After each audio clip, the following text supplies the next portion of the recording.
Olá, colegas. Então, vamos voltar aqui para a revisão, né? Agora sobre as funções hipotalâmicas, que é o segundo assunto, assim, que vai cair na prova de vocês, né?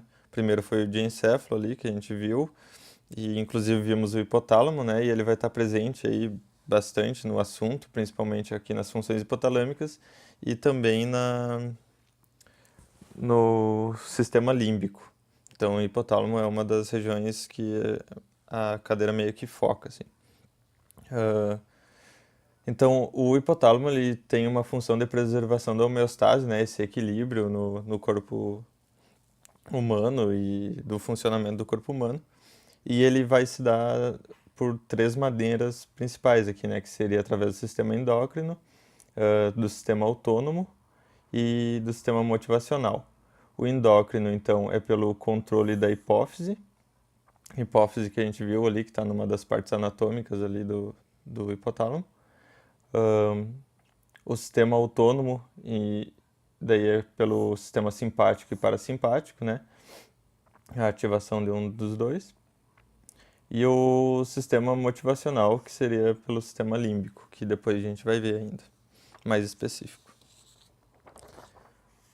Ahn, tá, o controle motivacional, então, que seria a motivação ou impulso, né? O que induz o indivíduo a alguma ação, ele vai se dar conforme esses fatores aqui, e é eles que a gente estuda nas funções hipotalâmicas, né? Como o hipotálamo reage a cada uma desses estados.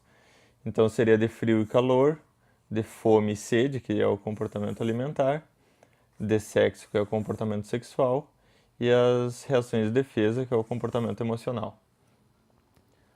Ah, tá.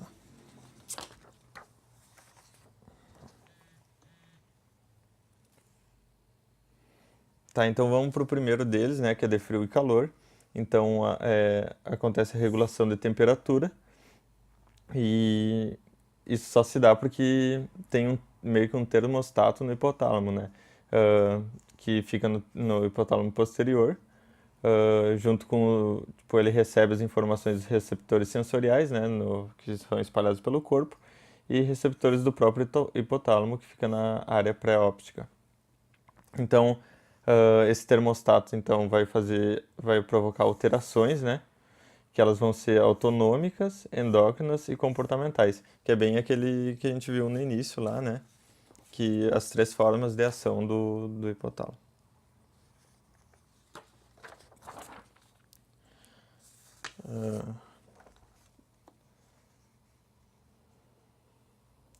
Tá, então a regulação de temperatura, né?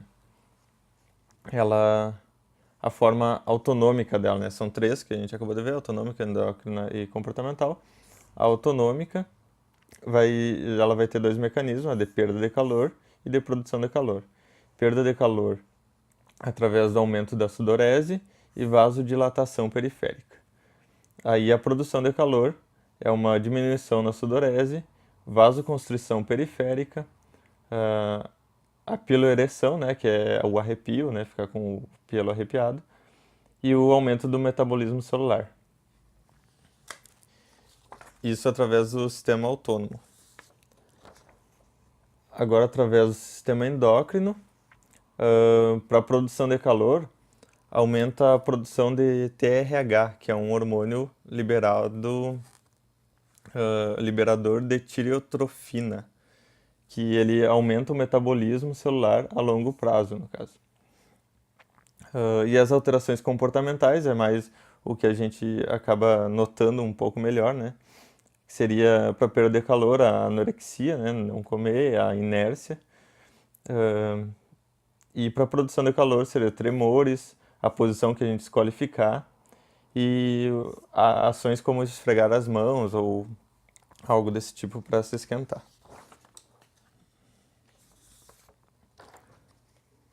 Ainda sobre a regulação de temperatura, a gente tem a febre, que é a elevação do ponto de equilíbrio da temperatura do corpo, né?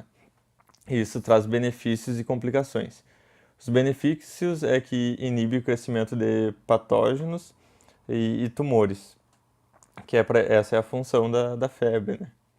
E aumenta a atividade do sistema imunológico. As complicações é a desidratação, né, que a pessoa com febre vai ter, e a possível lesão em tecidos. E dentre esses tecidos também tem o cérebro.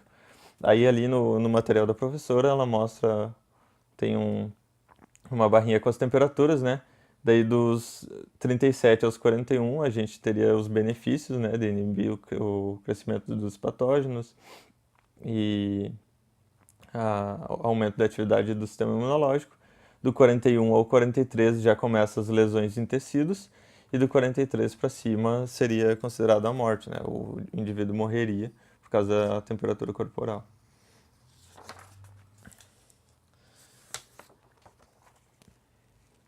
Agora vamos para o comportamento alimentar.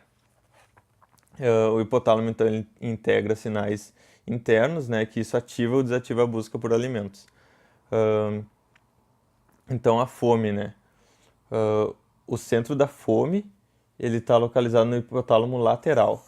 Então uma lesão nessa área gera anorexia. Tem uma questão nas perguntas que a professora passou que é sobre exatamente sobre esse caso. E o centro de saciedade, né?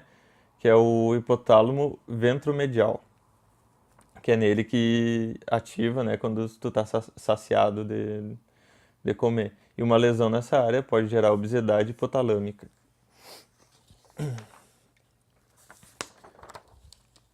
Ainda sobre o comportamento alimentar, tem os mecanismos fisiológicos da fome, né? No caso que vão gerar saciedade, por exemplo. Existem dois a curto prazo e duas teorias a longo prazo. A primeira, a curto prazo, seria o enchimento gastrointestinal,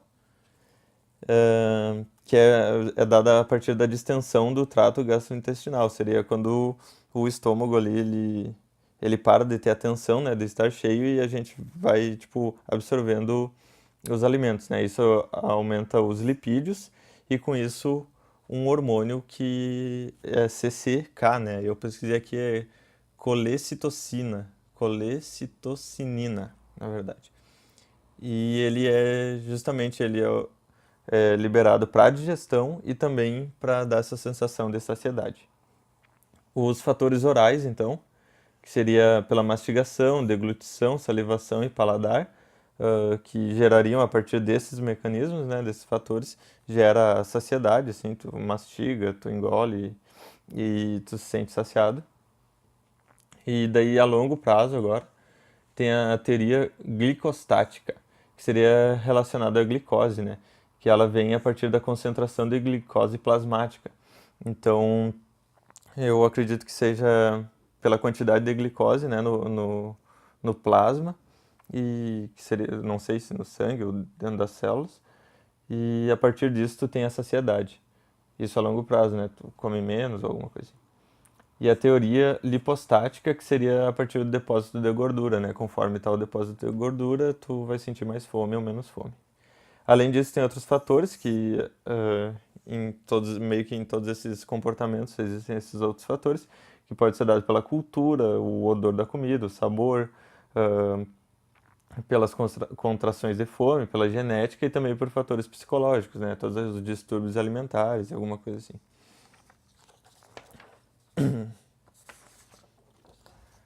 Ainda sobre o comportamento alimentar, a gente tem a questão da sede, que é dada pela ingestão de água, né? E essa ingestão de água, ela vai ser, o hipotálamo vai ativar a necessidade ou não, a partir da osmolalidade sanguínea, ou do volume sanguíneo e da pressão arterial. Então é a partir desses fatores aqui que o hipotálamo vai identificar se a gente precisa tomar água ou não. E isso vai nos gerar sede, né? Outros fatores, o ressecamento da boca, fatores sociais e psicológicos também podem envolver para sentir sede ou não.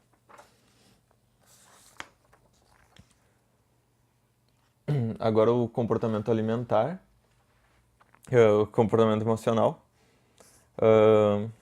ele vai meio que se caracterizar, né, por comportamento que a gente vai ter respostas fisiológicas e os sentimentos que a gente tem com determinada coisa.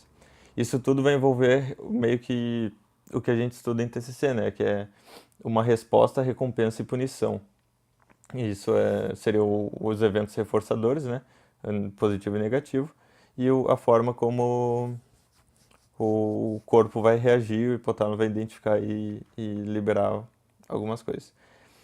A recompensa, então, ela ocorre através do circuito cerebral de recompensa, que isso eu acredito que compõe algumas partes do sistema límbico. E é o mesencéfalo, hipotálamo ventromedial e o tronco encefálico. Então, o hipotálamo meio que vai ativar essas outras partes, e isso é chamado de feixe prosencefálico medial. Então, quando a gente se sente recompensado com alguma coisa, né, se sente feliz por algum comportamento, essa resposta vai ser por esse circuito cerebral de recompensa. Agora, no caso de uma punição, o sistema cerebral aversivo que é ativado, que ele é composto pelo hipotálamo medial, substância cinzenta periaquidutal dorsal e a amígdala. Isso vai despertar, né, uma reação de defesa que ela está caracterizada com medo e ansiedade. O medo é com uma ameaça concreta, por exemplo, tu está vendo alguma coisa que te ameaça, né? E a ansiedade é uma ameaça subjetiva ou abstrata. Tu está imaginando, tu está pensando no futuro ou algo mais subjetivo, né? Então essas reações de defesa vão fazer com que tanto o medo e a ansiedade aumentem a pressão arterial, a frequência cardíaca e respiratória, a sudorese, a piloereção, micção e defecação também como mecanismos de defesa.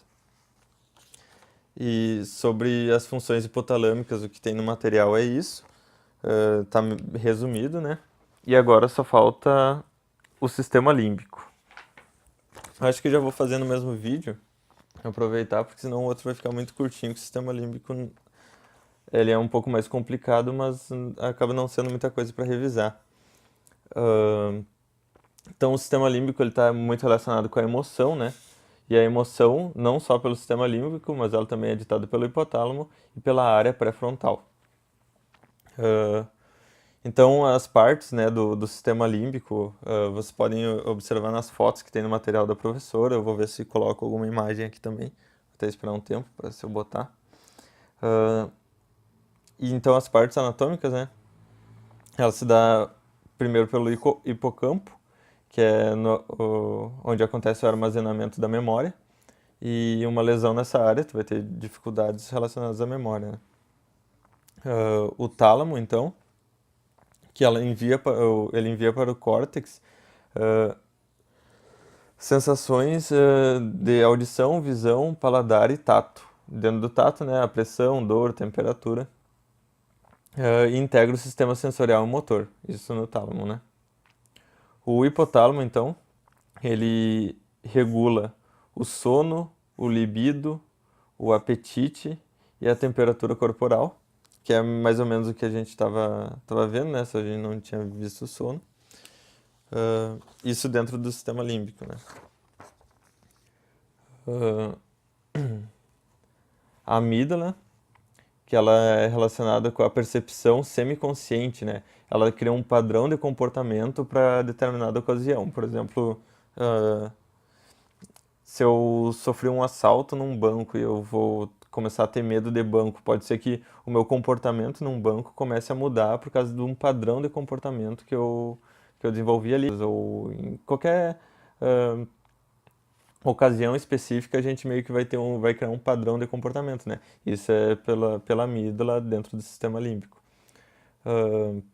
A memória emocional, então, né? Esse padrão, que é o reconhecimento, a formação e a manutenção de emoções ligadas ao medo. Uma lesão na amígdala, ela faz com que tu perda a capacidade de detecção do medo e perda emocionalidade. E um estímulo nessa área vai fazer com que aumente a ansiedade, aumente o medo e aumente o estado de atenção, né, de alerta. Outra área, então, do sistema límbico é o giro cingulado.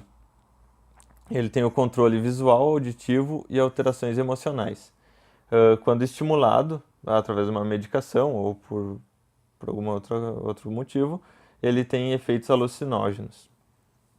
Ah, isso talvez a gente possa ligar com o fato de, sei lá, uma pessoa quando está tendo uma síndrome do pânico, né, um ataque de síndrome do pânico, ela pode, tipo, a visão pode ficar turva, ela pode ouvir coisas ou, ou a audição ficar meio perturbada, né? Ah, não conseguir ouvir bem, né, no caso. Tá, e fora dessas áreas que são do sistema límbico, ainda temos a área pré-frontal, e aqui está escrito, ó, que ela não faz parte do sistema límbico, mas que ela é importante, né, porque ela tem ligações com a amígdala e o tálamo.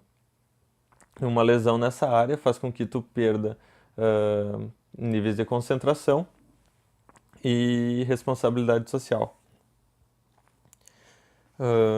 O que tem no material, mais ou menos, é isso. E eu acho que com essa revisão também deu para sanar as perguntas, né, que ela deu na última aula para vocês, das questões. E eu acho que é isso. Boa sorte na prova. Qualquer dúvida aí, mandem, que daí eu tento responder, a gente conversa e discute sobre o assunto. Então tá, obrigado.